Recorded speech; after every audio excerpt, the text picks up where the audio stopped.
അതൊക്കെ വെച്ച് നോക്കുമ്പോൾ ഒരു അന്ത്യകാലത്തിലേക്ക് മനുഷ്യൻ വന്നെത്തി നിൽക്കുന്നത് നമുക്ക് കാണുവാൻ കഴിയും.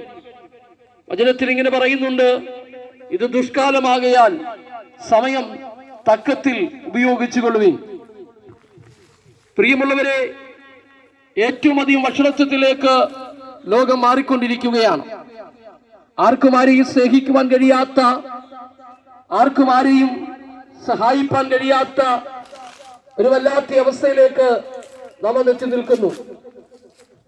മാത്രമല്ല, മനുഷ്യൻ പലപ്പോഴും ദൈവികമായിരിക്കുന്ന വ്യവസ്ഥകളെ വിട്ട്, ദൈവിക പദ്ധതികളെ വിട്ട് മനുഷ്യന് ബോധിച്ച വഴിയിലൂടെ ജീവിതം നയിക്കുമ്പോൾ ആ മനുഷ്യനെ പറ്റി വിശുദ്ധ ബൈബിളിൽ പറയുന്നു, ഒരു മനുഷ്യന്റെ വഴി അവന് ചൊവ്വായി തോന്നുന്നെങ്കിലും അതിന്റെ അവസാന നിമിഷം എന്ന് പറയുന്നത് അത് മരണത്തിന്റെ വഴികളാണ്.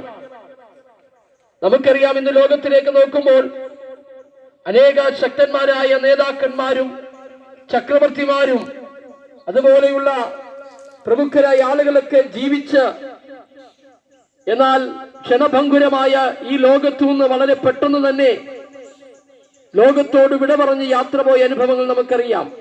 ഇന്നും നമ്മുടെ മനസ്സുകളിൽ അതൊക്കെ ഒരു ഓർമ്മയായി നിലനിൽക്കുന്നു എന്നുള്ള കാര്യം വാസ്തവമാണ്. വചനം ഇങ്ങനെ പറയുന്ന, ഒരു മനുഷ്യൻ സർവ്വലോകവും നേടിയാലും അവന്റെ ആത്മാവിനെ നഷ്ടമാക്കിയാൽ അവൻ എന്ത് പ്രയോജനം?